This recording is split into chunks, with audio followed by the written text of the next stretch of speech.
स्वागत है आपका आपके YouTube चैनल टुडे न्यूज़ में। आज हम बात करने वाले हैं कि पीएम नरेंद्र मोदी जी ने लॉकडाउन के चलते अपने प्रवासियों और मज़दूरों के लिए क्या कहा है और कैसे क्या उनके लिए प्रबंध किया गया है। प्रधानमंत्री नरेंद्र मोदी जी ने अपनी बात को अपने देशवासियों के सामने रखा है, तो हम शुरुआत करते हैं। लेकिन उससे पहले अगर आपने हमारे चैनल को सब्सक्राइब नहीं किया है तो कर लीजिए, जिससे कि आपको नई अपडेट्स मिलती रहेंगी।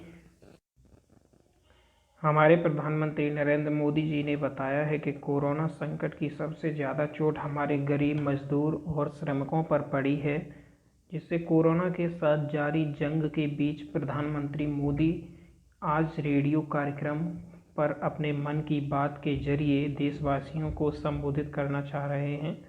और उन्होंने संबोधित किया है कि कोरोना के साथ जारी जंग के बीच प्रधानमंत्री नरेंद्र मोदी ने आज रेडियो कार्यक्रम मन की बात के जरिए देशवासियों को संबोधित किया है। कोरोना काल के दौरान यह तीसरा मौका था जब पीएम मोदी ने इस कार्यक्रम के जरिए देश के लोगों को संबोधित किया है।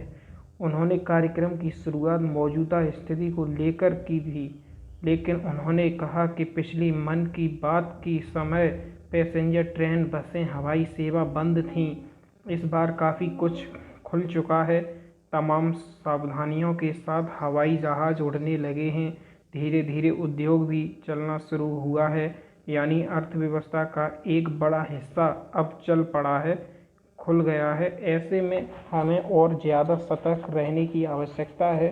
पीएम मोदी ने कहा है कि देश में सबके सामूहिक प्रयासों से कोरोना के खिलाफ लड़ाई बहुत मजबूती से लड़ी जा रही है। हमारी जनसंख्या ज़्यादातर देशों से कई गुना ज़्यादा है, फिर भी हमारे देश में कोरोना उतनी तेज़ी से नहीं फैल सका जितना दुनिया के अन्य देशों में फैला हुआ है। कोरोना से होने वाली मृत्यु दर भी हमारे देश में काफ़ी कम है। जो नुकसान हुआ है उसका दुख हम सबको है, लेकिन जो कुछ भी हम बचा पाए हैं वो निश्चित और पर देश की सामूहिक संकल्प शक्ति का ही परिणाम है। पीएम मोदी ने कहा है कि देशवासियों की संकल्प शक्ति के साथ एक और शक्ति इस लड़ाई में हमारी सबसे बड़ी ताकत है, और वो भी देशवासियों की सेवा शक्ति। हमारे डॉक्टर्स, नर्सिंग स्टाफ, सफाई कर्मी, पुलिसकर्मी, मीडिया के साथी, ये सब जो सेवा कर रहे हैं उसकी चर्चा मैंने कई बार की है।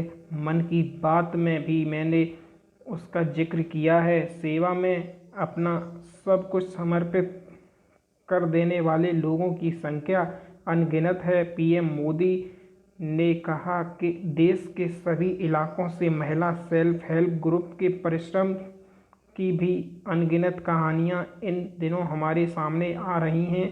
गांव कस्बे में हमारी बहनें बेटियां हर दिन मास्क बना रही हैं। तमाम सामाजिक संस्थाएं भी इस काम में इनका सहयोग कर रही हैं। पीएम मोदी ने इस दौरान होने वाले इनोवेशन का भी जिक्र किया है। उन्होंने कहा है कि एक और बात जो मेरे मन को छू गई है वो है संकट की इस घड़ी में इनोवेशन। गांव से लेकर शहरों तक, छोटे व्यापारियों से लेकर स्टार्टअप तक हमारी लैब्स कोरोना से लड़ाई में नए नए तरीके ईजाद कर रहे हैं, नए इनोवेशन कर रहे हैं। मैं सोशल मीडिया में कई तस्वीरें देख रहा था। कई दुकानदारों ने 2 गज की दूरी के लिए दुकान में बड़े पाइपलाइन लगा दिए हैं, जिसमें एक छोर से वो ऊपर से सामान डालते हैं और दूसरी छोर से ग्राहक अपना सामान ले लेते हैं। उन्होंने कहा है कि किसी भी परिस्थिति को बदलने के लिए इच्छा शक्ति के साथ ही बहुत कुछ इनोवेशन पर भी निर्भर करता है। हजारों साल की मानव जाति की यात्रा लगातार इनोवेशन से ही इतने आधुनिक दौर में पहुंची है। पीएम मोदी ने कहा है कि हमारे देश में भी कोई वर्ग ऐसा नहीं है जो कठिनाई में न हो, परेशानी में न हो, और इस संकट की सबसे बड़ी चोट अगर किसी पर पड़ी है तो वो है हमारे गरीब मजदूर श्रमिक वर्ग पर पड़ी है। उनकी तकलीफ़, उनका दर्द, उनकी पीड़ा शब्दों में नहीं कही जा सकती है। कोरोना के खिलाफ लड़ाई का यह रास्ता लंबा है। एक ऐसी आपदा जिसका पूरी दुनिया के पास कोई इलाज नहीं है, जिसका कोई पहले का अनुभव ही नहीं है। ऐसे में नई नई चुनौतियां और उसके कारण परेशानियां हम अनुभव कर रहे हैं। उन्होंने कहा है कि हमारे रेलवे के साथ दिन रात लगे हुए हैं। केंद्र हो या राज्य हो, स्थानीय स्वराज की संस्थाएं हों, हर कोई दिन रात मेहनत कर रहे हैं। जिस प्रकार रेलवे के कर्मचारी आज जुटे हुए हैं, वे भी एक प्रकार से अग्रिम पंक्ति में खड़े कोरोना वॉरियर्स ही हैं। पीएम मोदी ने कहा है कि जो दृश्य आज हम देख रहे हैं, इससे देश को अतीत में जो कुछ हुआ है उसके अवलोकन और भविष्य के लिए सीखने का अवसर भी मिला है। आज हमारे श्रमिकों की पीड़ा में देश की पूर्वी हिस्से की पीड़ा को देख सकते हैं। उस पूर्वी हिस्से का विकास बहुत आवश्यक है। कहीं श्रमिकों की स्किल मैपिंग का काम हो रहा है, तो कहीं स्टार्टअप्स इस काम में जुटे हैं, कहीं इमिग्रेशन कमीशन बनाने की बात हो रही है, तो कहीं साथ ही केंद्र सरकार ने अपनी जो फैसले लिए हैं उससे गांव में रोजगार, स्वरोजगार और लघु उद्योग से जुड़ी विशाल संभावनाएं खुली हैं। बहुत से लोगों ने ये बताया है कि उन्होंने जो जो सामान उनके इलाके में मिलते हैं उसकी पूरी लिस्ट बना ली है। ये लोग अब लोकल प्रोडक्ट्स को ही खरीद रहे हैं और वोकल फॉर लोकल को प्रमोट कर रहे हैं। उन्होंने बताया कि कोरोना संकट के बीच इस दौर में मेरी विश्व के अनेक नेताओं से बातचीत हुई है।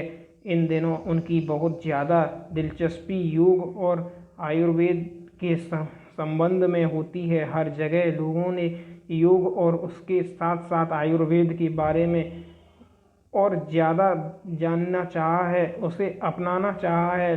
कितना ही लोग जिन्होंने कभी योग नहीं किया वो भी या तो ऑनलाइन योग क्लास से जुड़ रहे हैं या फिर ऑनलाइन वीडियो के माध्यम से भी योग सीख रहे हैं। कोरोना संकट के इस समय में योग आज इसलिए भी ज़्यादा अहम है क्योंकि ये वायरस हमारे रेस्पिरेटरी सिस्टम को सबसे अधिक प्रभावित करता है। योग में तो रेस्पिरेटरी सिस्टम को मजबूत करने वाले कई तरह के प्राणायाम हैं जिनका असर हम लंबे समय से देखते आ रहे हैं। प्रधानमंत्री ने बताया है कि जीवन में योग को बढ़ाने के लिए आयुष मंत्रालय ने भी इस बार एक अनोखा प्रयोग किया है। आयुष मंत्रालय ने माई लाइफ माई योगा नाम से अंतर्राष्ट्रीय वीडियो ब्लॉग उसकी प्रतियोगिता शुरू की है। भारत ही नहीं, पूरी दुनिया के लोग इस प्रतियोगिता में हिस्सा ले सकते हैं। इसमें हिस्सा लेने के लिए आपको अपना 3 मिनट का एक वीडियो बना करके अपलोड करना होगा। इस वीडियो में आप जो योग या आसन करते हों वो करते हुए दिखाना है और योग से आपके जीवन में जो बदलाव आया है उसके बारे में भी बताना है। पीएम मोदी के अनुसार हमारे देश में करोड़ गरीब दशकों से एक बहुत बड़ी चिंता में रहते आए हैं। अगर बीमार पड़ गए तो क्या होगा? इस चिंता को दूर करने के लिए ही करीब 1.5 साल पहले आयुष्मान भारत योजना शुरू की गई है। कुछ ही दिन पहले आयुष्मान भारत के लाभार्थियों की संख्या 1 करोड़ पार हो गई थी। आयुष्मान भारत योजना ने गरीबों के पैसे खर्च होने से बचाए हैं। मैं आयुष्मान भारत के सभी लाभार्थियों के साथ साथ मरीजों का उपचार करने वाले सभी डॉक्टरों, नर्सों और मेडिकल स्टाफ को बधाई देता हूं। आयुष्मान भारत योजना के साथ एक बड़ी विशेषता प्रोबेबिलिटी की सुविधा भी है। प्रोबेबिलिटी ने देश को एकता के रंग में रंगने में भी मदद की है। यानी बिहार का कोई गरीब अगर चाहे तो उसे कर्नाटक में भी वही सुविधा मिलेगी जो उसे अपने राज्य में मिलती है। आयुष्मान भारत योजना के 1 करोड़ लाभार्थियों में से करीब 80% लाभार्थी ग्रामीण इलाके के हैं। इसमें से भी करीब 50% लाभार्थी महिलाएं, बेटियां हैं। इन लाभार्थियों में ज़्यादातर ऐसी बीमारी से पीड़ित थे जिसका इलाज सामान्य दवाओं से संभव नहीं था। एक तरह महामारी से लड़ रहे हैं, तो दूसरी तरफ हमें हाल में पूर्वी भारत के कुछ हिस्सों में प्राकृतिक आपदा का भी सामना करना पड़ रहा है। हालात का जायज़ा लेने के लिए और उड़ीसा में पश्चिम बंगाल गया था। संकट की इस घड़ी में देश भी हर तरह से वहाँ के लोगों के साथ खड़ा है।